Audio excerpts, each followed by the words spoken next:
Corona के बढ़ते मामलों को देखते हुए महाराष्ट्र सरकार का बड़ा फैसला। रेल और ट्रेन से सूबे में पहुंचने वाले मुसाफिरों को कोरोना टेस्ट के बिना नहीं मिलेगी एंट्री।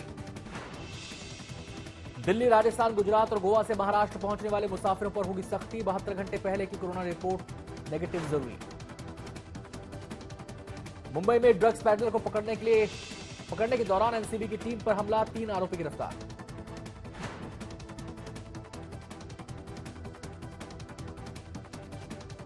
कॉमेडियन भारती सिंह और उनके पति हर्ष को ड्रग्स केस में मिली जमानत, रिहा होकर घर पहुंचे घर।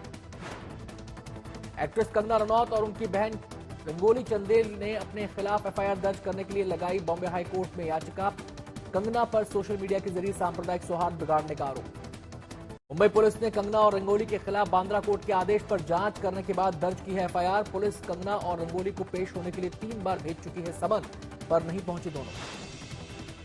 महाराष्ट्र के पूर्व सीएम और बीजेपी नेता देवेंद्र फडणवीस का बयान, बीजेपी का अखंड भारत में है यकीन, कराची भी एक दिन भारत का हिस्सा होगा।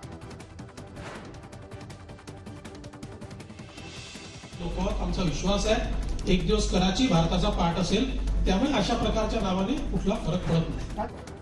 फडणवीस के कराची बयान को लेकर संजय राउत का जवाब, बोले पहले पीओके लेकर दिखाओ। महाराष्ट्र में लव जिहाद पर कानून के सवाल पर बोले संजय राउत, बिहार में पहले नीतीश सरकार बनाए इस पर कानून, हम उसका अध्ययन करेंगे फिर बनाएंगे। बिहार में जो कानून बनने वाला है लव जिहाद के खिलाफ, उसका पूरा अध्ययन हम लोग करेंगे और बाद में महाराष्ट्र में अर्थव्यवस्था से। मुंबई के कांदिवली में बिजली बिल को लेकर बीजेपी कार्यकर्ताओं ने किया हंगामा, लगाया जाम। पुलिस से बीजेपी कार्यकर्ताओं की हुई झड़प, कई प्रदर्शनकारी हिरासत में लिए गए। गुजरात में 4 बड़े शहरों में नाइट कर्फ्यू लागू होगा। अहमदाबाद, वडोदरा, सूरत और राजकोट में पाबंदी। अहमदाबाद में 57 घंटे के कर्फ्यू के दौरान दिखी लापरवाही, मॉर्निंग वॉक में बिना मास्क के लोग। अहमदाबाद, राजकोट, वडोदरा, सूरत में पहले से ही जारी है पाबंदी, सुबह 6 बजे तक रहेगा कर्फ्यू।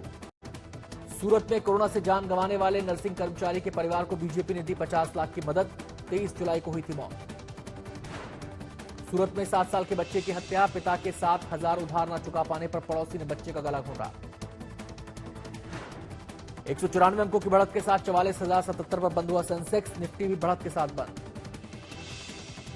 जुलाई सितंबर तिमाही में भारत के मैन्युफैक्चरिंग सेक्टर में आई रिकवरी, एक सर्वे में किया गया दावा। जल्द महंगा हो सकता है मोबाइल कॉल, एयरटेल के सुनील भारती मित्तल ने कहा, मौजूदा रेट्स पर बाजार में बने रहना मुश्किल। शेयर मार्केट में महिलाओं की दिलचस्पी में इजाफा, लॉकडाउन में महिलाओं के खातों में 32% की बढ़ोतरी, 70% ने पहली बार किया निवेश। गौतम अडानी ने रोजाना 456 करोड़ कमाकर मुकेश अंबानी और बिल गेट्स को छोड़ा पीछे। एलन मस्क 2000 करोड़ रोजाना कमाकर टॉप पर रहे। पठान की शूटिंग के लिए फिर साथ आएंगे दीपिका पादुकोण और शाहरुख खान। इस फिल्म के साथ शाहरुख खान की 2 साल की सैबेटिकल के बाद हो रही है वापसी। नमस्कार, आप देख रहे हैं आज तक और मुंबई मेट्रो के साथ मैं हूं अनंत खट। अगर आप दिल्ली, राजस्थान, गोवा और गुजरात से मुंबई फ्लाइट लेकर आ रहे हैं तो पहले कोरोना नेगेटिव होने की रिपोर्ट आपको देनी होगी। यही नहीं, इन रास्तों से आ रही ट्रेन और इन राज्यों से होकर गुजरने वाली ट्रेनों के यात्रियों को भी अपना कोरोना टेस्ट करवाना होगा। नहीं करवाया और लक्षण दिखे तो स्टेशन पर ही आपको अलग करके एंटीजन टेस्ट होगा। इन राज्यों से बाय रोड भी महाराष्ट्र आने वालों की स्क्रीनिंग होगी। मुंबई में बढ़ रहे कोरोना वायरस के मामलों को लेकर बीएमसी ने सख्ती बढ़ा दी है। बीएमसी की तरफ से जारी नई गाइडलाइंस के मुताबिक दिल्ली, राजस्थान, गुजरात और गोवा से हवाई यात्रा कर मुंबई आने वाले यात्रियों को कोरोना की नेगेटिव रिपोर्ट दिखानी होगी। नए नियम 25 नवंबर से लागू होंगे। नियमों के मुताबिक बोर्डिंग से पहले यात्रियों को अपनी नेगेटिव रिपोर्ट जमा करानी होगी। मुंबई पहुंचने पर भी एयरपोर्ट पर उन्हें ये नेगेटिव रिपोर्ट दिखानी होगी। महाराष्ट्र में आने से 72 घंटे पहले यात्रियों को कोरोना की जांच करानी होगी। दिल्ली, राजस्थान, गुजरात, गोवा से आ रहे यात्रियों के पास अगर कोरोना की नेगेटिव रिपोर्ट नहीं है तो उन्हें एयरपोर्ट पर RT-PCR टेस्ट के पैसे देने होंगे और यहाँ उनकी जाँच की जाएगी। टेस्ट के बाद ही उन्हें एयरपोर्ट से बाहर जाने दिया जाएगा। अगर किसी की रिपोर्ट पॉजिटिव आती है तो उनसे संपर्क किया जाएगा और प्रोटोकॉल के मुताबिक उनका ट्रीटमेंट होगा। दिल्ली, राजस्थान, गुजरात और गोवा में रुकने या यहाँ के लिए महाराष्ट्र से चलने वाली ट्रेन से आने वाले यात्रियों के लिए भी नई गाइडलाइंस जारी की गई हैं। इन यात्रियों के पास महाराष्ट्र पहुंचने से पहले 96 घंटे के अंदर की गई कोरोना जांच की रिपोर्ट होनी चाहिए। ट्रेन से आ रहे लोगों के पास अगर रिपोर्ट नहीं होगी तो उनकी स्क्रीनिंग और शरीर का तापमान लेने के बाद ही उन्हें घर जाने दिया जाएगा। जिनमें कोरोना के लक्षण दिखेंगे उन्हें अलग किया जाएगा और स्टेशन पर ही उनका एंटीजन टेस्ट किया जाएगा। अगर उनका टेस्ट नेगेटिव आता है तभी उन्हें घर जाने की इजाजत होगी।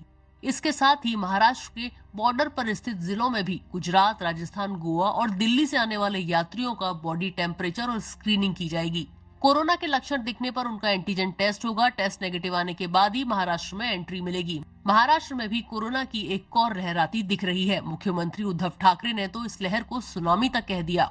मुंबई में कोरोना के केस फिर से 24 घंटे में 1000 से ऊपर आने लगे हैं। लगातार 3 दिन से यहाँ नए केस ज्यादा आ रहे हैं। 20 नवंबर को कोरोना के 1031 मामले आए। 21 नवंबर को ये संख्या बढ़कर 1092 हो गई और 22 नवंबर को नए केसों की संख्या 1135 तक जा पहुंची।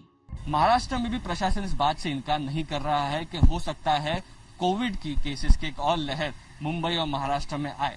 चीफ मिनिस्टर उद्धव ठाकरे का भी यही कहना है कि अगर लोग सोशल डिस्टेंसिंग और मास्क पहनने का पालन करते हैं तो शायद रिस्ट्रिक्शंस ना लगाना पड़े और इससे हेल्थ केयर सर्विसेज पर भी भार कम होगा। लेकिन अगर आप मुंबई की बात करें तो पिछले 4 दिनों में मुंबई में भी कोविड के केसेस बढ़ रहे हैं और कल 1000 से ज्यादा केसेस आए थे। 19 मौतें मुंबई में रिपोर्ट की गई थी। महाराष्ट्र कोविड से सबसे ज्यादा अफेक्टेड स्टेट रहा है और ऐसे में महाराष्ट्र को अगली लहर का डर बहुत ज्यादा सता रहा है। चर्चा ये भी है कि मुंबई और दिल्ली के बीच फ्लाइट और ट्रेन पर रोक लगाने को लेकर महाराष्ट्र सरकार इस महीने के अंत तक फैसला ले सकती है। मुंबई से साहिल जोशी और मुस्तफा शेख के साथ आज तक ब्यूरो। ड्रग्स केस में गिरफ्तार कॉमेडियन भारती सिंह और उनके पति हर्ष को जमानत मिल गई है। जिस समय भारती सिंह की जमानत पर सुनवाई हो रही थी उस समय कोर्ट में एनसीबी की तरफ से कोई वकील नहीं था। कॉमेडियन भारती सिंह आज शाम भाईकला जेल से रिहा हो गयी। शनिवार को नारकोटिक्स कंट्रोल ब्यूरो ने मुंबई में भारती के घर पर छापेमारी की थी। इस दौरान वहां से गांजा बरामद किया था। पूछताछ में भारती सिंह ने कबूला था कि उन्होंने ड्रग्स लिए थे। कॉमेडियन भारती सिंह को करीब 6 घंटे की पूछताछ के बाद गिरफ्तार किया गया था। भाई पूछताछ के लिए लाए हैं, बस पूछताछ के लिए लाए हैं। अरे नहीं भाई, पूछताछ के लिए लाए हैं।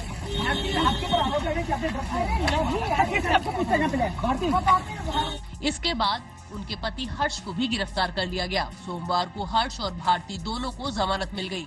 दोनों को 15,000 के मुचलके पर जमानत मिली।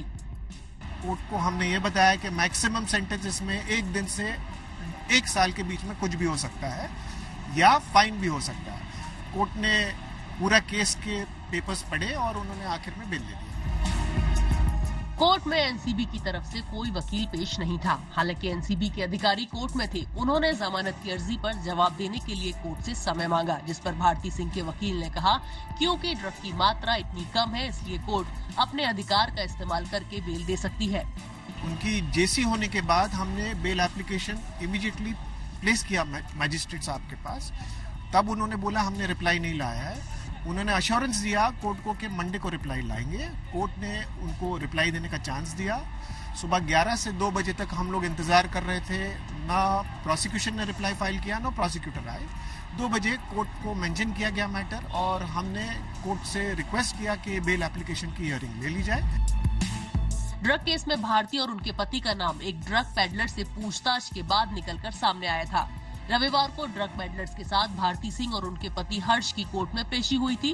कोर्ट से एनसीबी ने भारती के पति हर्ष की रिमांड मांगी थी, लेकिन उसको कामयाबी नहीं मिल पाई, जिसके बाद कोर्ट ने दोनों को न्यायिक हिरासत में जेल भेज दिया, जबकि 2 पेडलर्स की रिमांड एनसीबी को मिल गई। कोर्ट ने भारती सिंह और उनके पति हर्ष को 4 दिसंबर तक न्यायिक हिरासत में भेजा था। इसके बाद भारती और उनके पति हर्ष ने किला कोर्ट में जमानत याचिका दाखिल की थी।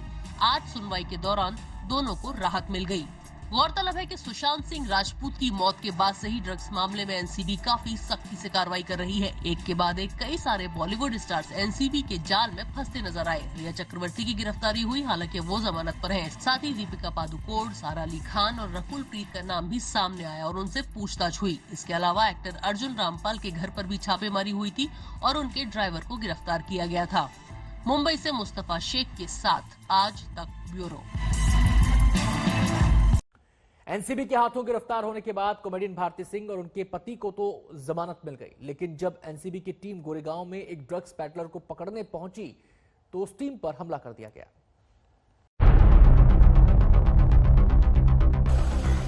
मुंबई में ड्रग माफिया को बेनकाब करने में जुटी एनसीबी की टीम पर ही हमला हो गया। रविवार की शाम एनसीबी की टीम ने गोरेगांव में एक ड्रग पैडलर को पकड़ा था। एनसीबी की टीम जब उस ड्रग पैडलर से पूछताछ कर रही थी, तभी 3 लोग वहां पहुंच गए और एनसीबी के अधिकारियों पर हमला बोल दिया।